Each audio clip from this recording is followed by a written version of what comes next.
I was 29 years old, and it was 1970, and Pepsi was outsold 10-1 by Coca-Cola in 50% of the US. I was in charge of the US operations. And we realized that Coca-Cola at that time was the most valuable brand in the world. So we said, Coca-Cola owns reality, but perception leads reality. So if we can own perception, then maybe we can change the ground rules of competition. And we did that by creating a campaign called the Pepsi Challenge, which was quite different than anything that anyone was doing in marketing at that time. Instead of the company saying, look how good my product is, we did just the reverse. We said, take the Pepsi Challenge, let your taste decide. We had a blind taste test that we would run them all over the country, and people would see that it was a real taste challenge between Pepsi and Coke. And by the end of the 70s, Pepsi had passed Coca-Cola to become the largest selling consumer packaged good in America. When I met Steve Jobs in the early 80s, he came to me and he said, how did you do that? He said, you had no money to speak of at Pepsi. How did you pass Coca-Cola? And I said, well, we called it experience marketing. We said, let's sell the experience, not the product. And he said, I love that. You've got to come to Apple and teach me how to do that, because Steve was at that time building a product. It was under development. It wasn't real yet, to be called Macintosh.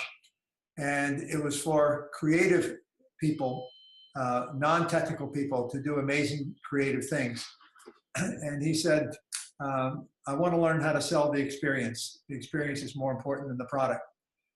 The thing I learned at both Pepsi and Apple was that you always start with the customer experience.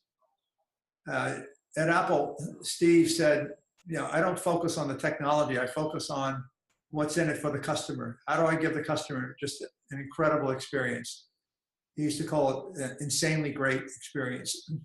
And whether it was the Pepsi Challenge at Pepsi, or whether it was the Macintosh, early advertising that we did, starting with the 1984 Super Bowl commercial, which was the first mega commercial ever done on the Super Bowl, we were always starting from the perspective of what's in it for the customer. You look at people today like Jeff Bezos, he does the same thing. And he focuses on what's in it for the customer. He always says, my customers are amazingly loyal until someone else offers them a better deal.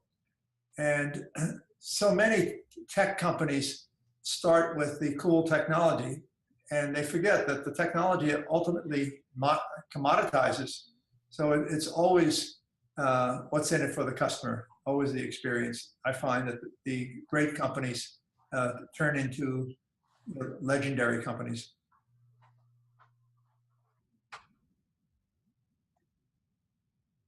Sure.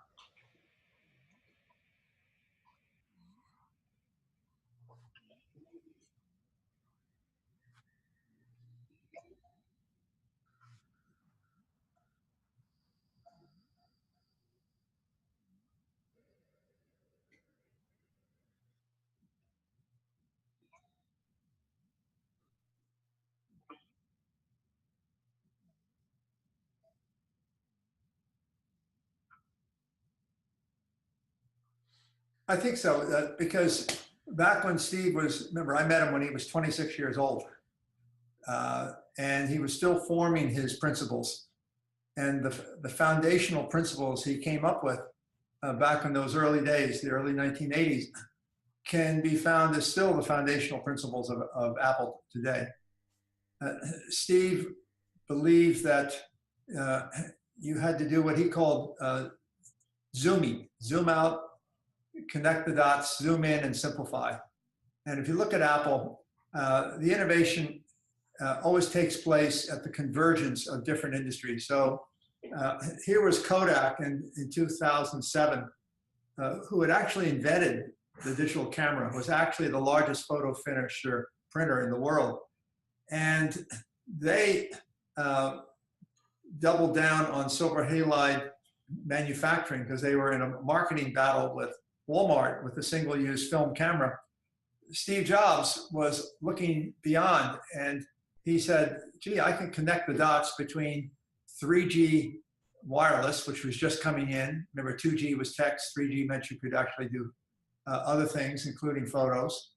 He understood miniaturization of consumer electronics because he built the iPod before the iPhone. And he said, you know, if I can connect the dots and put a phone chip in an iPod and make the screen bigger, he said, I think that will give the ability for people to be able to send photographs wirelessly. Now, it seems so obvious, right? So most of the brilliant people that I've had a chance to work with are really seeing possibilities ahead of the rest of us that are completely obvious when we understand them. And if you think about what Steve Jobs created during his lifetime, all of his successes seem so obvious today, but they weren't obvious in the context of the world that he was living in at that time. When he brought me to Silicon Valley, nobody was talking about marketing. Nobody was talking about consumer experience. Nobody was talking about creative tools for non-technical people. And yet it's obvious today that is what the world is largely about. So I always remember one of my favorite professors at MIT Media Lab was Marvin Minsky. And Marvin is known by many as the father of artificial intelligence, but he also had a brilliant insight that I still remember. And he said, you don't really understand something well until you understand it more than one way. And just going back to Steve Jobs, Steve had a curious mind. He was curious about everything. He was not actually an engineer. If you saw the first Steve Jobs movie that Ashton Kutcher was in, I remember Ashton came up to me about a month and a half ago. We were at an event together, and he said, what did you think of my Steve Jobs movie? And I said, well, actually, it was okay. But I said, you really hurt Woz's feelings. He said, what do you mean? I said, you made Woz into a service tech, and you made Steve Jobs the engineer. Steve wasn't the engineer. Steve was the brilliant genius who conceptualized and had a great sense of design. All Woz ever wanted to be was the world's greatest engineer, and you crushed him.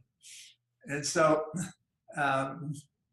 you know, you have to appreciate that what makes people like Leonardo da Vinci and Steve Jobs and you know, a few others who can work with their left brain and work with their right brain and start to connect the dots. Steve, who founded and led the most valuable technology company in the world, said that the lesson he learned is how important the humanities are in leading and creating a great company. Meaning that art, design are just as important as the technology. Rarely is Apple the first at doing anything in technology. Most of Apple's technology are actually gotten from somebody else. Bill Gates used to come to me and he'd say, I just don't understand why Steve gets so mad at us copying the Macintosh user interface when he stole everything that Apple has from Xerox Palo Alto Research Center. And you know, one of the things you find with talented people is they have no embarrassment about borrowing great ideas from someone else. And why should they? You know, you stand on the shoulders of the people who came before you.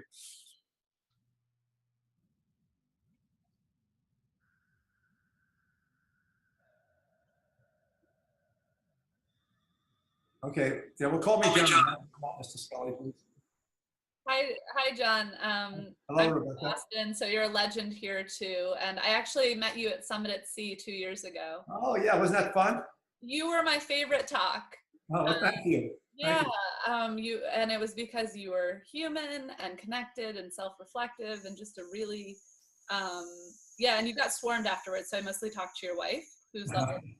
But thank you for giving us all that information. So it's a real honor to talk to you. Thanks. Yeah, so I wanted to ask, I'm very interested in double impact work, social and for-profit. Yeah. And so I just sort of combined my questions. I wanted to know about the social impact issues that are important to you and how sort of a core sustainability or social impact, whatever buzzword, but those values and how you bring your values to your work now and how you plan to do it. Well, I am really maybe the last person standing in my generation from high technology who's still actively working. And I don't run companies anymore, but I mentor talented people who I think have the potential to change the world. So, for instance, up in Boston, I spend a great deal of time up there now because I am working with the founder of a company called RX Advance named Ravi Ika. And he's building an absolutely amazing company in healthcare. And it all starts with a noble cause. And so many people think that you start with a business plan. No, you start with a noble cause. You start with something that's going to make a difference in the world. It always means you want to start with the people who are going to use whatever you are creating, a product or service, which, let's call them the customer. And it always starts with having a curiosity that there has to be a better way.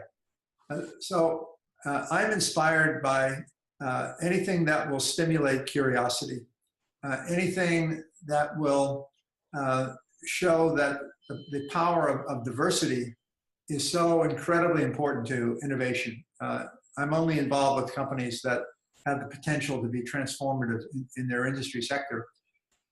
So when I see that there is discussion in the government that we want to shut out immigrants to come into the United States, and when I know that in Silicon Valley, maybe 70% of the leadership of companies in Silicon Valley are actually immigrants, it just sounds like, wow, how could anyone even think that way?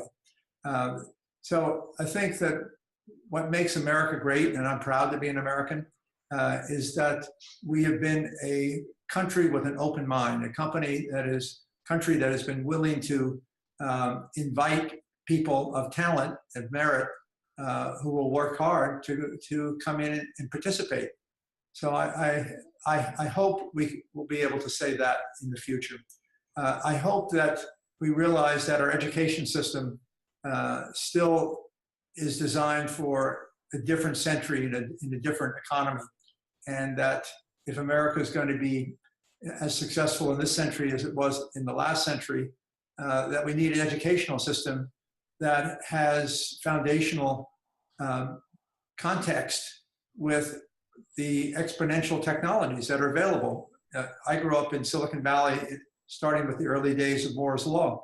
Well, we have robots, we have artificial intelligence, we have precision medicine, we have, driverless cars, we have, the world of sensors. I mean, all these things are growing at an exponential rate of change. So simply put, that's compounding math.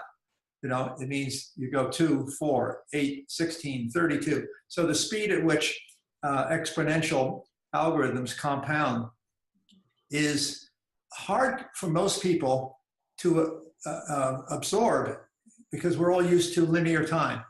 We're not used to exponential time. And yet the world we're living in today, and anyone who is young is going to be living in through the rest of the century, is going to be better understood in exponential time, which puts a stress on learning, on curiosity, on education, on diversity, thinking about things in a different way. And so I try to mentor when I can, people who are going to be part of that world.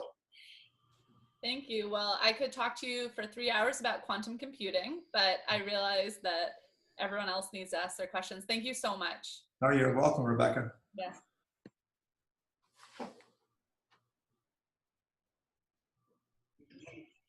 Yeah, sure. So first of all, hi, Jean. Hi, Gene. It's an honor to meet you. And I've not talked to many people that can say the other day when I was speaking with Bill Gates or, Steve Jobs. So, wow, pretty incredible background you have there. So let's just start with the first one. Throughout our careers, we've all run into roadblocks. So can you tell me about a time that you failed and how did you motivate yourself to get back up and keep going?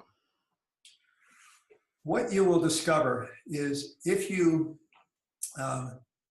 believe in making a difference, you are bound to make a lot of mistakes.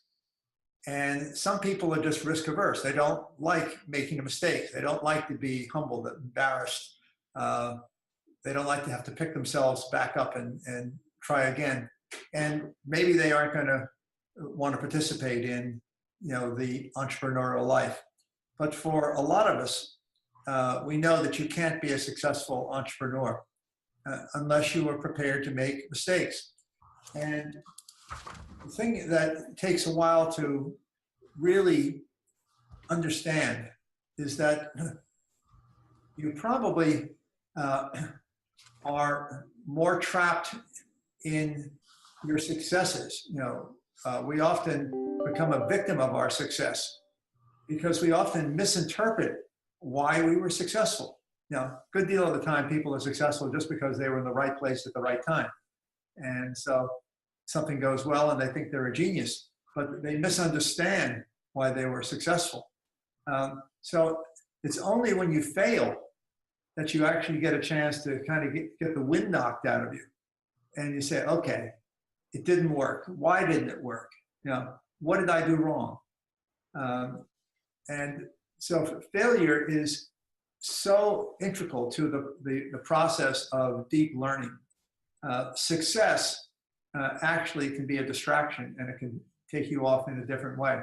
So my advice is get comfortable with making mistakes. Now, many countries have cultures where making mistakes is not acceptable.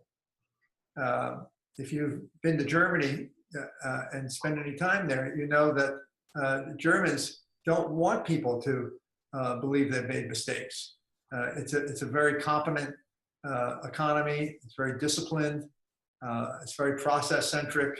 It plays by rules, but it doesn't have much of a place for people who make mistakes.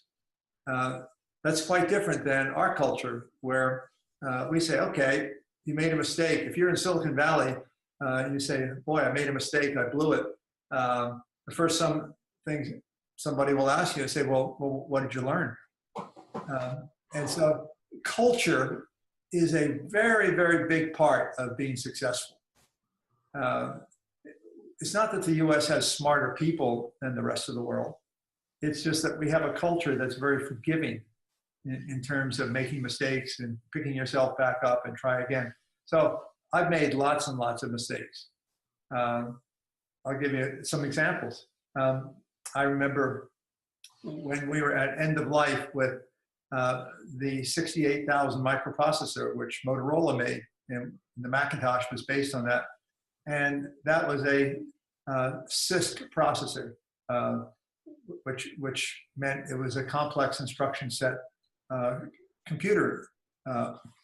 And if you looked at what was happening back in the late 80s, there was a lot of attention going on with RISC, reduced instruction set computing. And so when I went to our best engineers and I said, so what should we do? We're at end of life on this microprocessor. They said, well, actually you can choose any RISC machine you want. Doesn't make a difference which one, because RISC is the future. Just don't pick a CISC processor. At that time, Andy Grove was coming over and making a pitch that we ought to adopt the Intel processor. And in those days, Intel was not a floating point processor. It was integer based, meaning it was integer arithmetic, and it wasn't designed to do graphic algorithms. So we made the mistake. I made the mistake because I was the CEO. We didn't go with Intel, and we ended up going with the PowerPC, which was a joint venture between Motorola and IBM.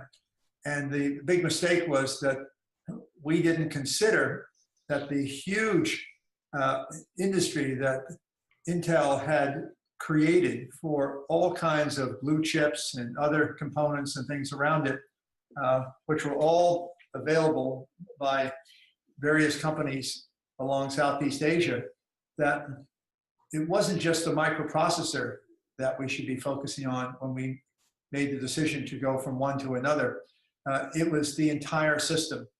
And the reality was, by going to the IBM PowerPC, which at the time technically may have been a better microprocessor than the Intel CISC processor, the reality was the economics couldn't even come close to the complete system build of what you could do with an Intel processor because of all of those other related components that sat around it to make it a complete computer. So that was a terrible mistake because it set Apple on course in a direction that was eventually going to mean that it was going to be less and less competitive, with the rest of the computing world.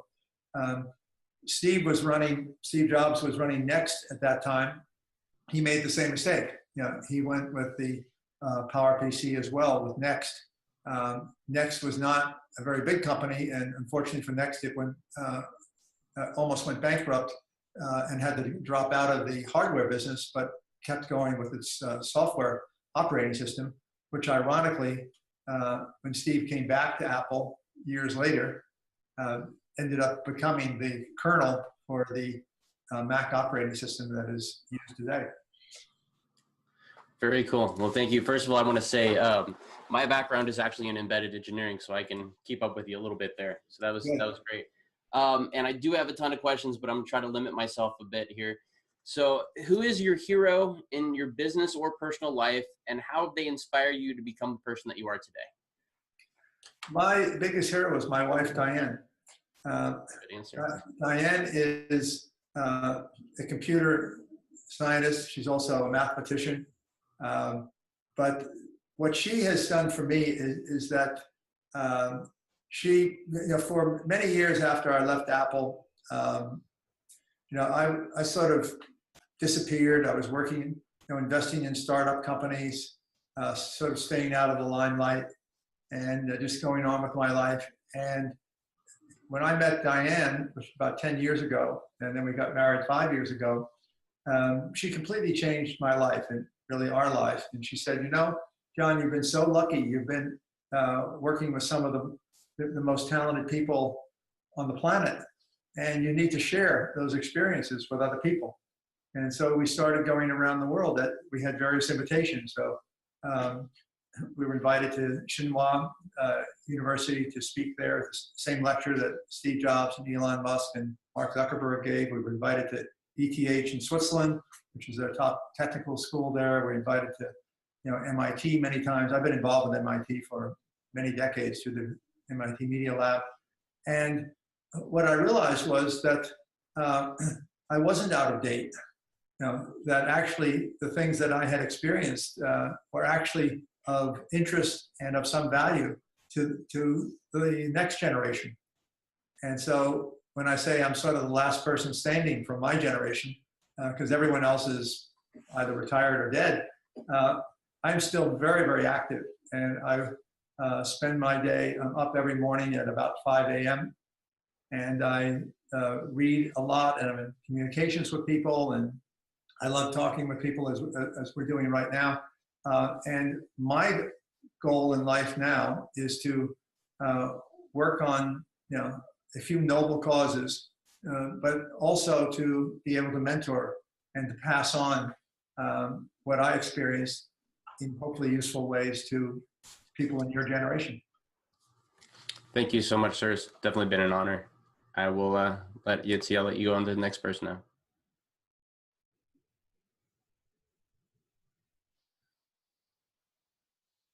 I would love to go next, except, hi, how are you? Mike Spinoza. I'd love to go next, except that you answered all of my questions through the process of answering the other questions. Well, come on, you got to have something. I know, that's what I'm thinking right now.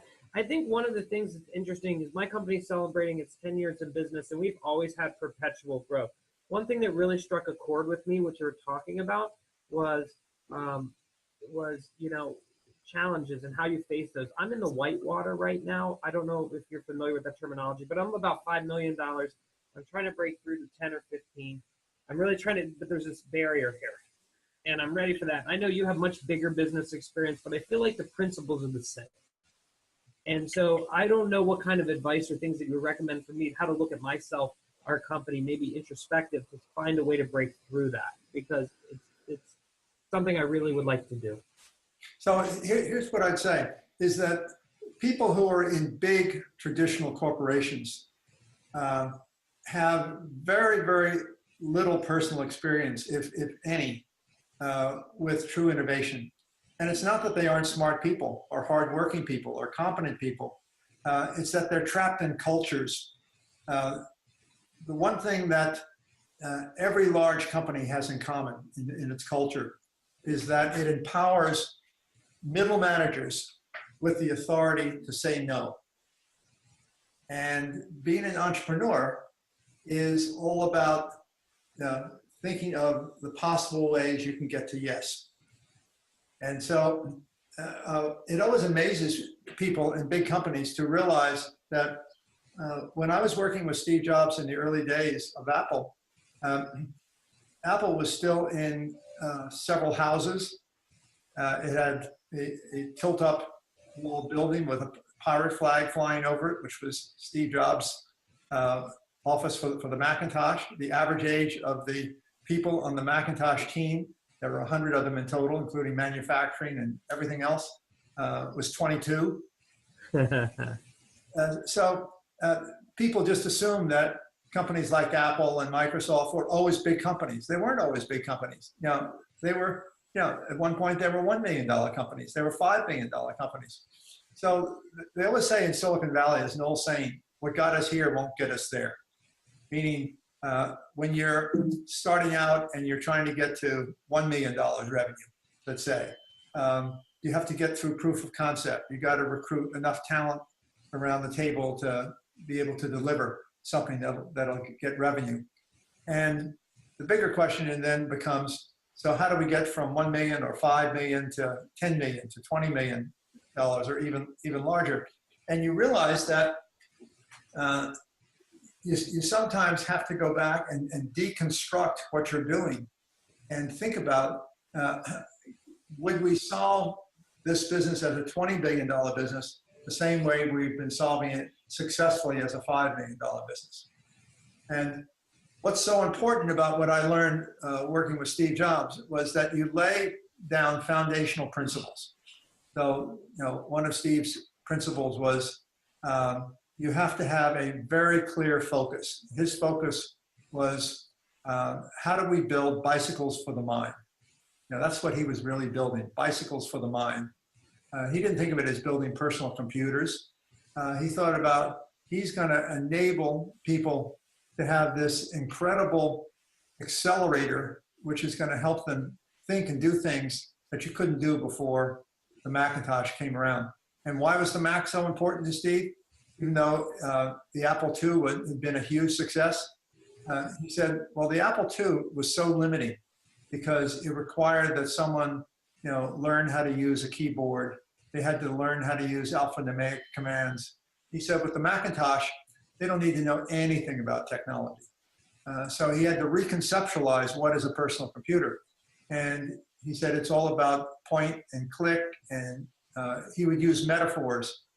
He'd say, well, we need to have a desktop metaphor. We need to have file folders. We need to have, ways of thinking about paper and putting objects on paper and things like that. Well, those sound so obvious to us today. They weren't obvious, almost 40 years ago. So I would say, think about why you've been successful as a $5 million business, and then say, will a $5 million business be solving the same problems when it's a $20 million business as it is at a $5 million business? Will it be a different customer? Will it be customer using your service or product differently? Are there other things going on around the world, around the economy, which will make things possible for you to solve even bigger problems? And you have to stretch your mind, always be curious, always observing. I know a lot of people have said, gee, John, you're so lucky. You got to work with all these talented people. You were working in different industries. You're still doing it. How come you're so much luckier than the rest of us? And the answer is because I'm constantly observing. I'm constantly curious. I think about learning is much more important to me than making money. And you'll find that particularly in the century you're going to live the rest of your life in, this 21st century, that the ways that we think about things are going to be so fundamentally different than anything that that was around when you were born. Think of something as simple as this. The prior industrial age was enabled by two things: the distribution of electricity, going back to Tesla and Westinghouse with alternating current, and it was enabled by the fractional horsepower electric motor.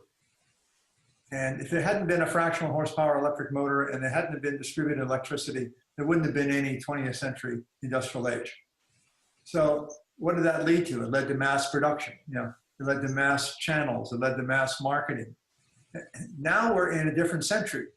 And you say, so what is the comparative to electricity and the fractional horsepower electric motor? And what are the derivative effects of those comparables?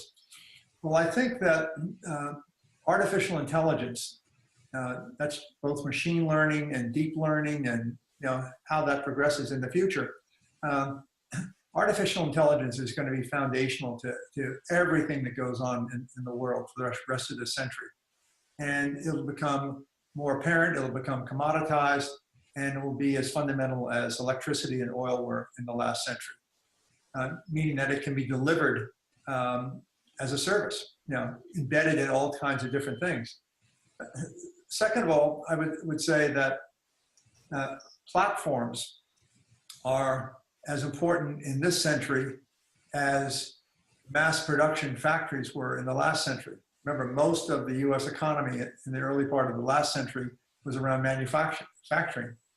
Well, today, the majority of successful companies that'll be around in the middle of the 21st century will be platform-based companies.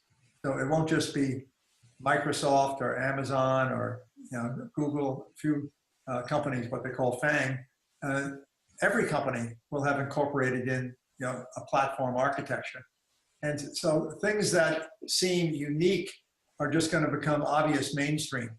I remember when I was in college, there was something called the Interstate Highway Act that President Eisenhower put through and signed the bill for, which enabled the interstate highway system. And it was intended to be able to move missiles around during the Cold War so that the Russians wouldn't know where our missiles were. They could be moved around on trucks at nighttime over the interstate highway system. Well, the interstate highway system became as foundational to the economy in the 1960s, 70s, and 80s as the internet is foundational to us today. Now think about, if we were going to redesign the internet, would we really design it the way it's designed today? Remember, it was designed, back in the early 1970s. So the internet today would have much greater security. It would be much more thoughtful in terms of how it integrated into sensors, because sensors didn't exist, obviously, when the internet was first created, and there will be, tens of billions of sensors connected to everything, even by 2020. So the internet would be far more secure. It would be far more integrated into, all kinds of things. It would be integrated into platform architecture companies. It would be, into all kinds of devices, not just with flat screens, but really images that can be seen like holograms. HoloLens, as you know, is something that Microsoft's been working on. So the possibilities of what the fundamentals will be for any kind of business in the middle of this century are just in the eyes of the beholder right now, but they haven't really been deployed yet. And yet they're going to be so obvious.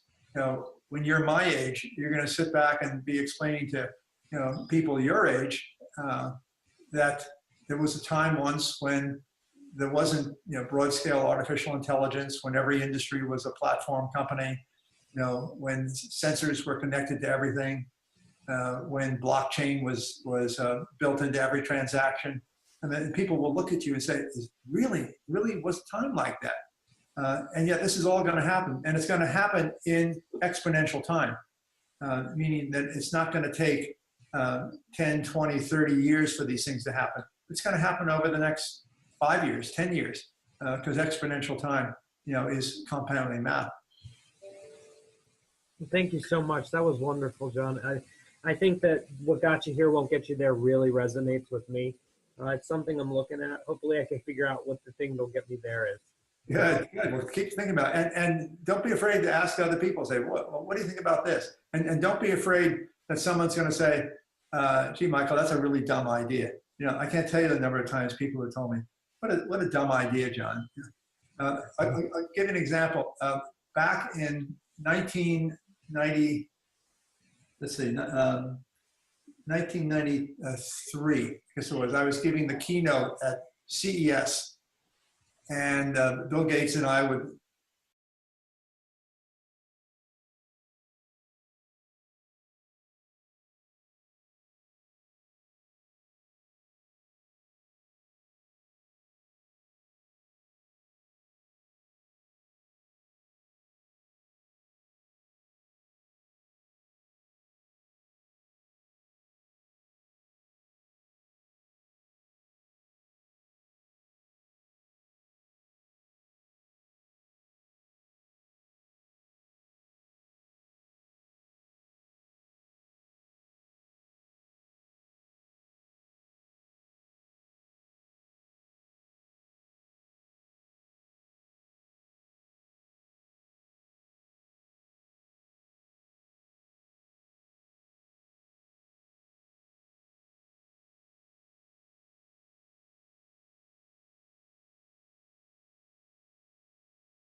to get to this place?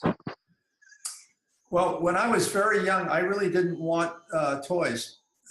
All I wanted was electronic parts so I could build things.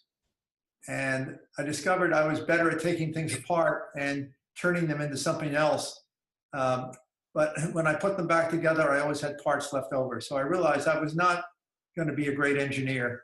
I didn't have a precise, detailed mind like my wife, who is an engineer, does. I was more of a designer. I'd like to figure out different ways of doing things, but the idea there had to be a better way. And I was interested in designing things ever since I was a child. So I would be building things. I built, go-karts. I built early television sets. I built one of the first color television sets when they were sending out signals. That was called field sequential television, where you had a spinning wheel of red, green, and blue.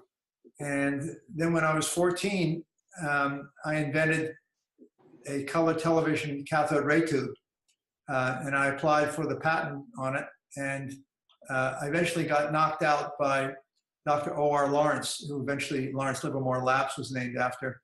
And he invented something that knocked out about 8 of my 12 claims. And he eventually sold his invention to ABC Paramount. ABC and Paramount Studios were combined in those days. And then they eventually sold it to Sony. It became the Sony Trinitron tube. So years later, when I met Akio Morita, the founder of Sony, he had remembered the story that when I was a kid, I had invented something very similar to what Dr. Lawrence did.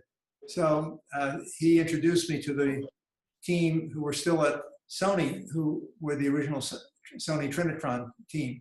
And so I was always inspired by ideas and always curious. Curiosity was who I was. I was not a particularly good athlete. I was like, okay, so I was much more interested in thinking about things in my head and building things than I was in sports. I had a really bad stammering problem. I couldn't talk. So when I was a kid, I couldn't even talk on a telephone. I couldn't even talk in the classroom when I was at school because I stammered so badly, and I was very, very, very embarrassed. And the teachers would say I was stupid because I couldn't answer the questions. So it was very, humbling, to put it mildly. But then it turned out that I eventually went to a medical hypnotist and learned how to get over my stammering. And by the time I got to college, I discovered I was actually very good at mathematics.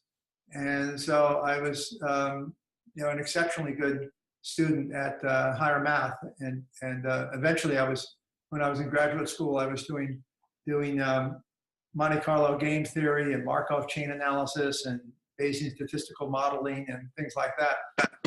Didn't seem to have any purpose in those days, but as we know today, they're kind of fundamental, algorithms. So sometimes things happen and they don't seem consequential at the moment, as things that happened to me in my childhood. But so much of what I do today traces back to what I was interested in when I was very young, and the things I was doing when I was very young. Very cool. My second question, I guess, going on those lines, perhaps for the later years, you had a remarkable career thus far. I was curious what it is that it takes to build like a career, a John Sculley career, or a John Sculley in general, if there is such thing. It's not very complicated. It takes incredible curiosity. It takes a willingness to work extremely hard. And it takes, I think, a respect that there are other people who can do things better than you can. And if you can work together, great companies are always built by teams. It's not one individual, but it's always a team. And so the team doesn't have to be exactly like you. You have to say, so what am I good at? What's missing in the company? How do I find someone who's good at the things which I'm not as good at as they are? And then you'll find that the most successful companies that they always have a leader who has a very, very clear vision of what she or he, wants to accomplish. And that's why the noble cause is so powerful.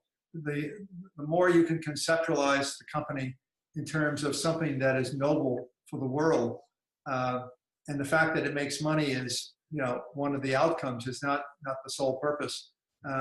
That's what attracts the best talent, gets the best work from people. The brilliance of Steve Jobs was as much about his ability to articulate what he thought could be possible, not probable, but possible, and his ability to recruit talent. He was an amazing recruiter of talent. Well, yeah, such as yourself, you're part of that talent. You did an amazing job, very much. And actually, that goes on my next question. So, just as well as you're one of the great minds of business, you definitely got to work with one of them as well, in Steve Jobs. What is it that you saw from your relationship with him, from what you saw, that takes to build a Steve Jobs, if there is such a thing for that, or to build a career such as his, if there is such certain things? It always starts with, there has to be a better way. There has to be you think about something, and it may be something very simple. Like when Steve did the iPod, it wasn't the first MP3 player. There were a lot of MP3 players before the iPod. But what Steve realized was it was when Siemens came out with this little tiny rotational disk drive that could hold a lot of content on a small, miniaturized, low-powered product, that he came up with the idea of the iPod, working with Tony Fadell. And Tony was the one who actually designed it. And Steve was the one who knew how to explain it in ways that non-technical people would really appreciate. So he didn't say, here's the best MP3 player you've ever seen. Look how powerful it is. Look how small it is. No, he said, how would you like to have 1,000 songs in your pocket? How would you like to have 1,000 songs in your pocket? And people said, wow, I never thought of that. And he was very clever. He went to one of the most powerful industries in the world. At that time, the Hollywood music industry, and was able to convince them to stop selling songs as an album, but to sell them individually for 99 cents a song. And of course, that took in with the whole idea of what became iTunes and became the iPod and things like that. So Steve's ability to connect dots and to see things that weren't obvious to other people was part of his brilliance, and we can all learn from that. Yeah, very cool. So going on that, between both of you as a team, and just in general, from what you each learned from each other and both practiced that brought Apple to what it is today, what are principles? Like you spoke about the principles. What could you detail more about them specifically? The principles. Well, I can give you Steve's principles. One of them is always start with the customer, not with the technology. Another one is it's more about design than it's cool technology. Steve actually couldn't draw. You know, I used to, when he came up with an idea, I can draw. I went to Rhode Island School of Design and the Graduate School of Architecture at Penn. And so I would draw his ideas often because he couldn't draw, but he could visualize. He was a very visual person. Steve loved to use metaphors because when something didn't exist, he could explain it by using metaphors to explain it. Well, it's like this, it's like that. He believed in no compromise. And so his designs, I remember when the first Macintosh was getting ready to go to market, and the first Mac was inside a sealed case because Steve didn't want people tampering with it inside. He wanted to be in complete control. And one of the engineers was just finishing up the motherboard, and Steve looked at it and said, I don't like this motherboard. I don't like the way it's laid out. I want you to go back and do it again. And the engineer said, but Steve, we don't have any time left. We got to ship the product. And anyway, no one's going to see it. It's inside a sealed case. No one's going to know. And Steve said, I'll know. And that was Steve Jobs. Now, the original Apple logo that looks like a 4-color logo, because Apple was the first color computer, which is why it has color logo in those days. And Steve insisted that it be printed with 6 colors, not with 4 colors. And I remember someone saying, Steve, do you realize how expensive it is to print a logo in 6 colors as opposed to 4 colors? And nobody will know. He said, I'll know. That was Steve Jobs, no compromise. Very cool. All right, I think those were the amount of questions I'm allowed to ask. So thank you so much. Honored to speak to you. Welcome. Okay, guys, great talking with all of you. Thank you. It was a real honor. Thank you so much. Thank you, Rebecca. Yes, thank you so much. Thank you, Michael. Thank you, Anthony. Thank you, Eugene. Thanks, everybody. All right, thank you so much. Bye-bye. Thank you.